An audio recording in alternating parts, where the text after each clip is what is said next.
What's going on, everyone? So in this video, I'm going to be building off of my last video where I talked about installing my desktop environment. And for those of you who haven't seen it, I will have a link in the description, but in summary, I basically install Windows, Linux, I encrypt both of them, Windows through VeraCrypt, Linux through Lux, and then I set up a grub bootloader menu to allow me to select between the two options. Now, where I left off is my Linux desktop environment. And what I want to show you today is how I go about setting that up. Now, I keep everything for my desktop environment inside of a GitHub page. You can see it here. I have a link in the description, of course, which has the scripts. It's all makefile driven to call the scripts. It's not doing anything fancy. In fact, those of you who know Bash pretty well and composing makefiles will find it to be pretty ugly, to be honest, but it works for me. And then at the bottom, I've got some details about the apps I use that sometimes cause issues and what I do to solve those effectively. Additionally, everything I'm going through today on here, I will also have on my website. It goes through the packages that I'll be talking about installing, the window managers, the configuration, all that good stuff. So if you do want more of a text layout of what I'm talking about, feel free to check out that website as well. So let's get right into it.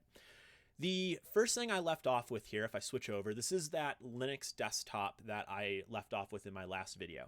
I've booted into Linux in this case, and the only thing that I have done here is I've connected to the internet and changed the font size so you all can see it. So as you might remember from my previous video, I set up Network Manager to manage the network on my Linux machines. And by using NMTUI Connect, you can get this this kind of text-based interface that allows you to select a network. I chose my Wi-Fi and connected to it just like that. So I am on the internet in this case. And it'd be helpful to type in the address, right? But that gives you the same idea, right? And along with being on the internet, I am now ready to go ahead and start setting up my environment. Now, the first thing I do when I set up my environment is I go to temp and I clone the environment. So I would go to github.com. I clone the repo, I should say. Go to github.com, octets, and go to Linux desktop. All right. Now, before I start, let's see here. What's the issue? GitHub.com. I don't think I have Linux desktop in here, right? Okay, I don't. Redirect GitHub.com, octets, Linux desktop. What did I mess up here? Git clone. Unable to update URL base from redirection. Okay, so that's HTTPS github.com. I was missing the H, wasn't I? Octets /Linux desktop. All right, cool. So before I get too into it, I probably should talk a bit about why I have this repository and why I think about setting up my desktop this way.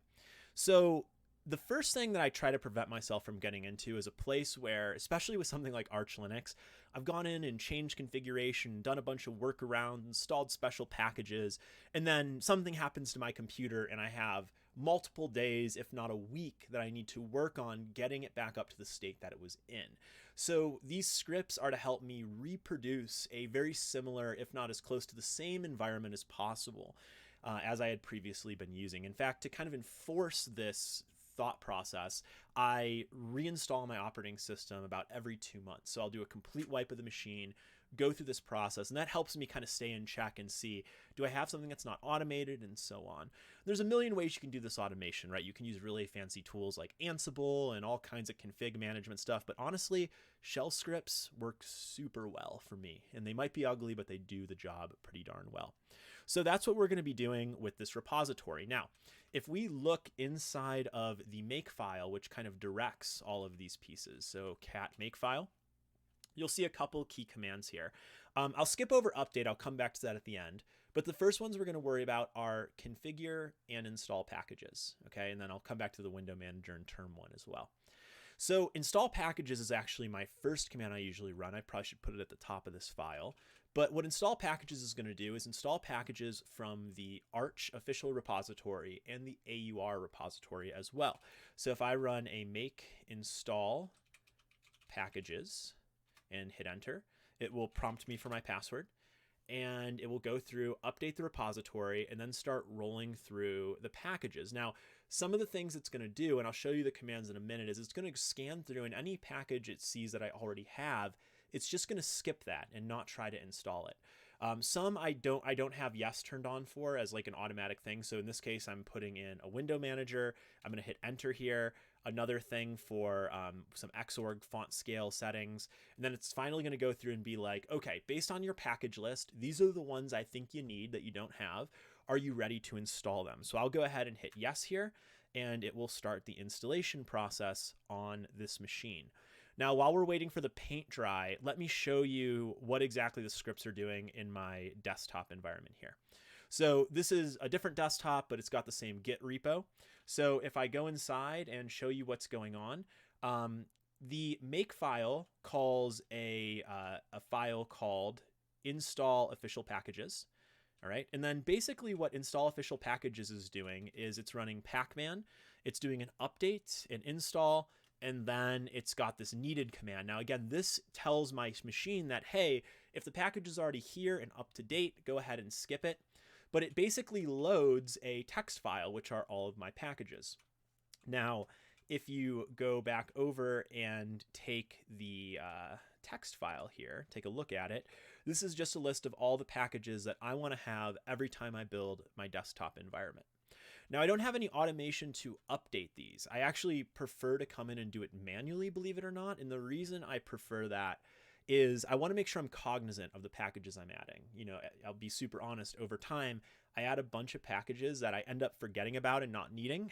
So when that 2 months rolls around, when I do the wipe, I'll lose all those packages that I actually don't really care about anymore, which is pretty nice. Now, if you're composing one of these kind of package lists for the first time yourself, I actually have a snippet that I pulled off of an Arch forum that works really well to get you this list. So I'll show you that real quick. If we run this command, pacman-q, which is going to give you all the local packages, and then run this cut command, this will print out a list of all the packages you actually have installed, which could be a good starting place for you. Again, I prefer to do this all manually because I'm worried about just one day I woke up, installed some stuff, and now I don't use it anymore. So that's kind of what I'm trying to get away from. So that's what the package list looks like. Now, eventually, let's check on the machine. Once this goes through all of the Arch packages, it's going to start installing the Arch user repository packages. So I'll go over and maybe show you those right now, see if I can kind of meet it when it gets there. So inside of the package directory, I've got a install AUR packages.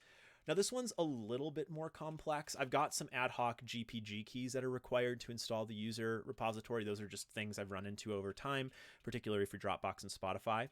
But for this one, it looks a little bit different. If you're not familiar with installing Arch user repository packages, I'll put a link in the description where I have a video covering kind of the essentials. There's a couple ways that you can do this. You can use what's called an AUR helper app. Yowert is a common one. I think Yowert might be less popular than some more common ones nowadays. I'm not really sure. But nonetheless, you can use some kind of binary that goes through the AUR and gives you a Pacman-like experience. I actually don't personally like doing that. I actually prefer to go to the AUR, clone the repo, and then inspect the package build and figure out what I'm installing. That being said, I contradict that a bit because when I run my desktop installs, I run these three commands, which is to go into an arbitrary temp directory, to clone the AUR package that I care about, and then to run the installation itself. So I do these three steps for every AUR package I have in my list. Let me just go back and see. Okay, we're still installing official packages, which is good. So how this works is there's a little while loop here, and it loads a file called packages-aur.txt. Now, if I show you that file for a moment here, so that's packages-aur.txt, exact same idea. So these are all of the packages that would be in the AUR repo. You know, if we take a look at something like Spotify as an example, let's go over to our browser here and type in AUR Spotify and then open that up. So basically the relationship it has with that is it knows the package name is Spotify. It's going to know that this is the Git location and that the file is going to be called spotify.git, right? And that's effectively what I use to compose the command you saw a moment ago in here, which does those three steps essentially. So it's going to go through and install all of those pieces. All right, so we're getting a little bit farther. It's done some of the initial install. It looks like some package I installed requires rebootstrapping the initramfs, so that's what it's doing right now. with the mkinit cpio command. And once it gets, again, a little bit further, it should be calling my AUR install. Okay, you can see installing AUR packages. It's doing the GPG keys. Now it's going through all of those different bits. In fact, you can even see, it looks like I had some error finding a package. So I'll have to look into that at some point. But then it looks like it cloned it down here. So cloning into CEF minimal, it's going through. Now it's doing the get clone. And after that, actually, it's a step further. It's done the get clone up at the top. And below that, it's going through and actually extracting the asset and either setting up the binary, or if I'm using the non-binary package, it might be actually compiling it. Because if you're not aware, let's see if I can think of a quick example here. I think Signal, the messaging app, has an example of this. Signal desktop, maybe. Okay, nah, not what I was hoping. But a lot of times with these packages, what you'll end up having is kind of like two versions. And actually, you know what? I think OBS Linux, let's see if I can, that's what I was looking for. Okay. So usually there'll be like a main package, which won't have bin on the end, and then maybe a bin package. Now you can see these are kind of in sync. So my experience is usually what this means is the maintainer keeps just a binary up here, which basically means clone the repo, and then in the package build, it will have instructions for bringing the binary into your path on your local machine. And then another one, which will actually bring the repo down and compile from source the application. So if you see those two different things, you can kind of look at what's what. In my, again, packages AUR text, I usually lean towards the binary. I'm not too adamant about compiling it myself, but sometimes I do, probably because of laziness or just not knowing if there's a binary version available. So we'll go back to the capture card and see how things are going. So, okay, so in this case, you can see that whatever package it's on right now, it's actually doing the compilation. And if you listen closely, you can probably hear my laptop sweating a little bit because it is compiling all the packages. Now, while the compilation is happening for the desktop, let me go back and show you a little bit more about what we'll do next. So the key thing, again, with how I've got this set up is inside of the package directory, I have an install AUR and install official packages. Those are the two files that I've showed you so far. So if we go back to just the make file, maybe an overview here again would be helpful. We've run this, and I know the make is super ugly. I probably shouldn't be doing it this way, but I cd into package, and then I run sudo against install official packages because pacman requires sudo. And then as the normal user, I do the AUR packages, since running make package -si, which is the command to install these user-defined packages using a package build. You should not be root when doing those. So that's basically what we're going through now. The next thing we're going to go through is the configure command once that's done. And configure, once all the packages are there, is actually going to copy over dot files, set up my system and my user. So we're watching the paint dry anyways. Let's just go look at what that looks like. So if I go into package and I'll start with configure system as an example. Most of my files I do check to make sure I'm the right user. So if I'm root, I do a couple things here, and these are all like hyper specific things that I care about. You might not. But one of the things I do with Network Manager is it has a built-in DHCP client. So I go in and set DH client as its DHCP client. I happen to know DH client better. Back in the day, you used to have to do this to like support IPv6 as well, because I think their built-in one didn't have it. Again, whether I need this anymore is questionable, but I'm comfortable with DH client. So I run this command to set Network Manager to know to use DH client. I automatically enable Bluetooth. I believe this helps me in it's not like an enable of the Bluetooth daemon because that happens here, but I believe this setting helps my like mouse come back to life automatically. I probably should put some comments in. If you have a laptop and you do that your system does that weird beep from like the motherboard or wherever it comes from when you hit a key wrong, that drives me nuts. So I disable that on a kernel level. I make sure Network Manager is enabled by default, which sometimes that's already the case. I make sure that NTP for the time settings is turned on.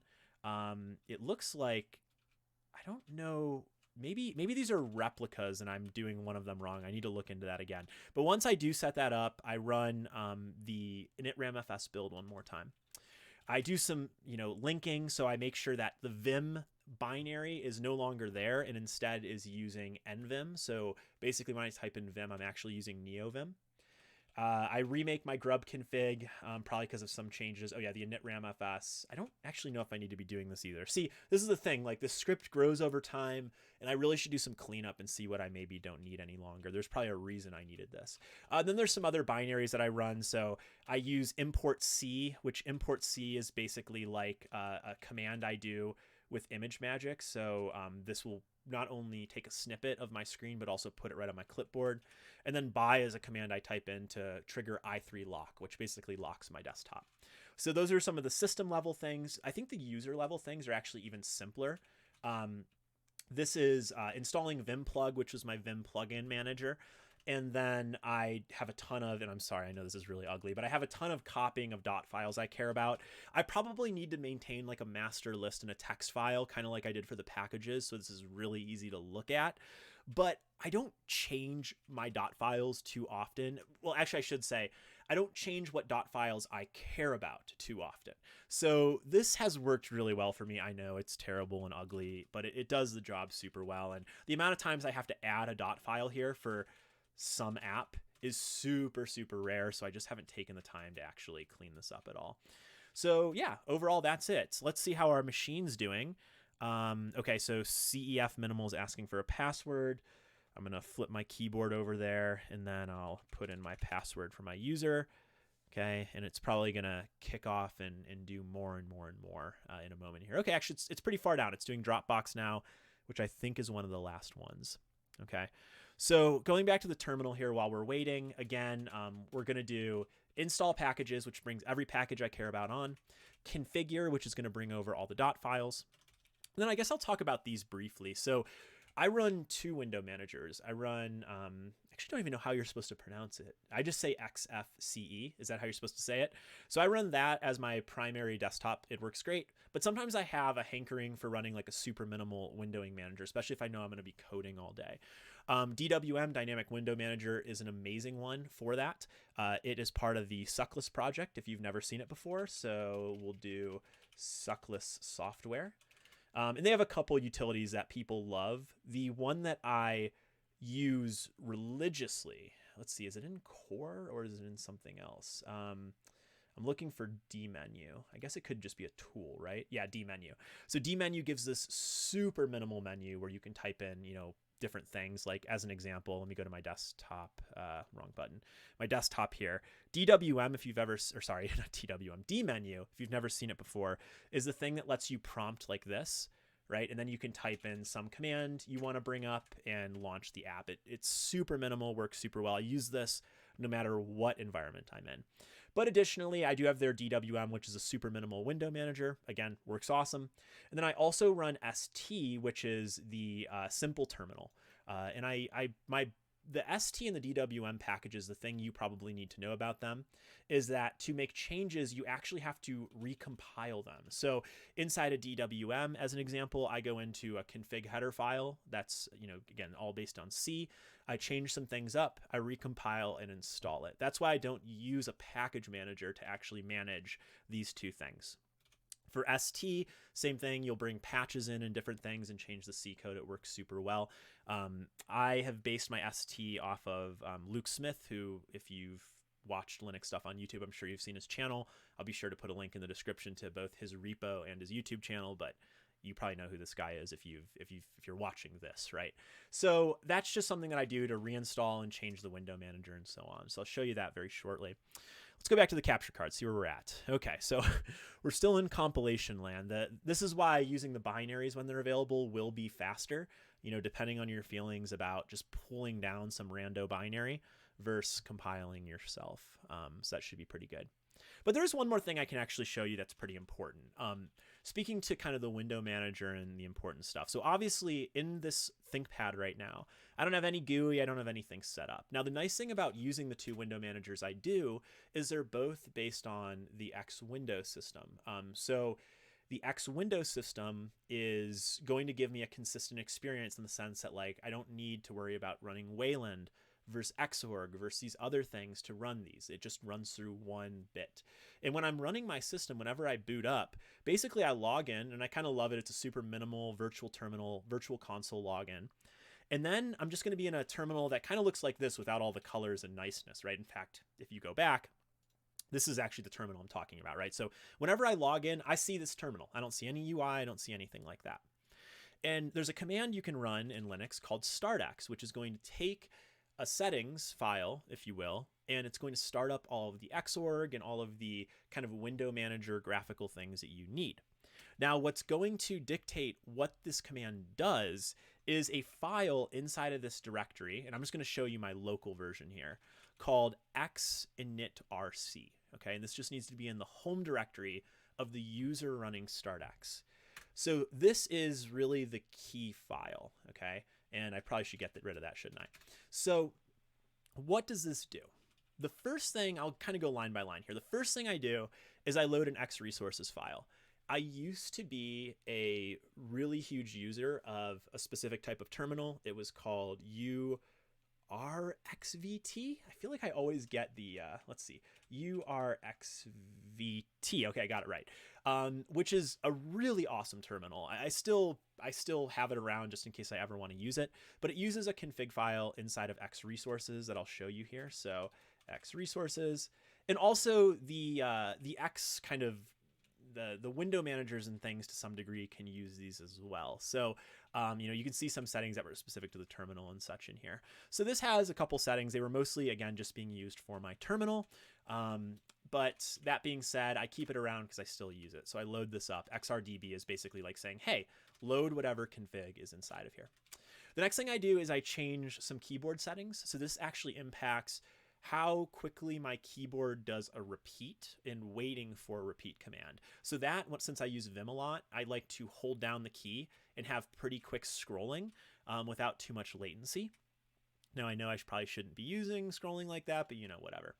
The next thing I have is pcom, I think is how you say it. Now, this is a compositor that runs for my window managers. If you're not familiar with compositors, let's say Arch Linux compositor, right?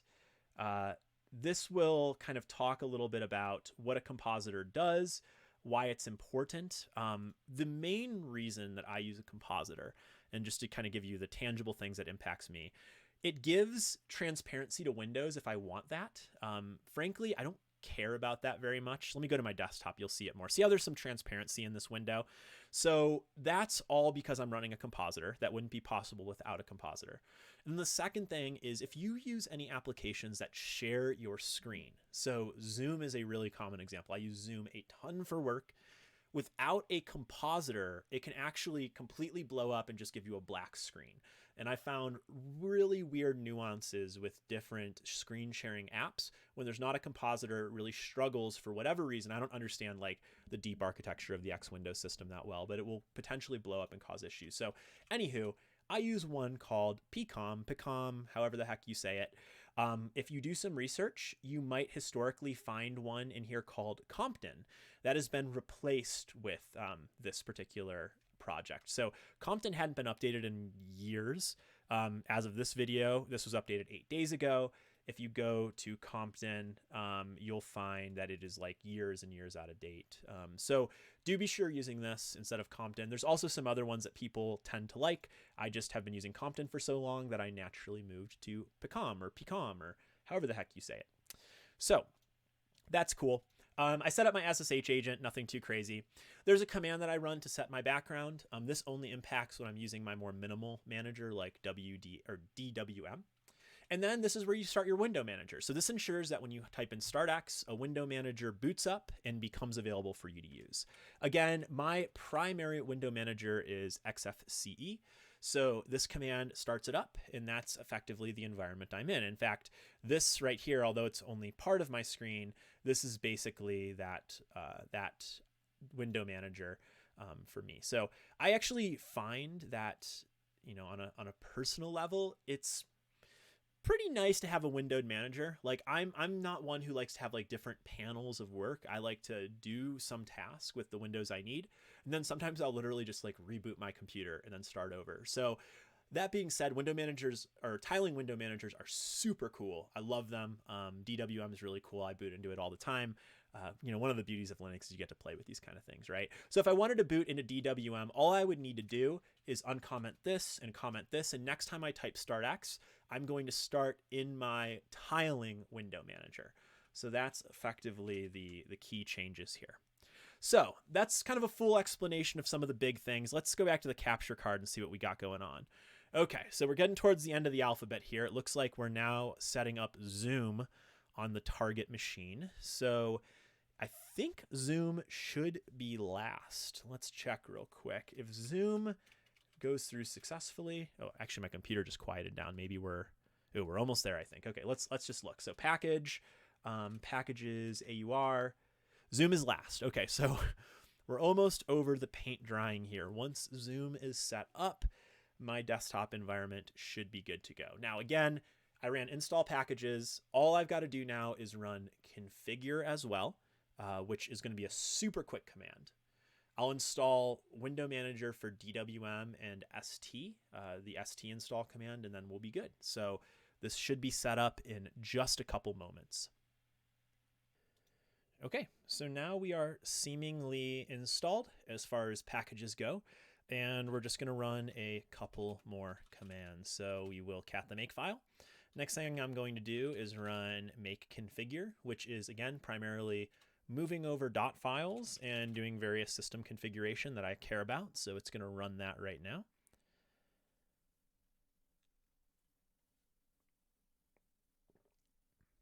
Okay. And after this, we will run the make to get DWM installed, run the make to get the, let's see here, did it put in?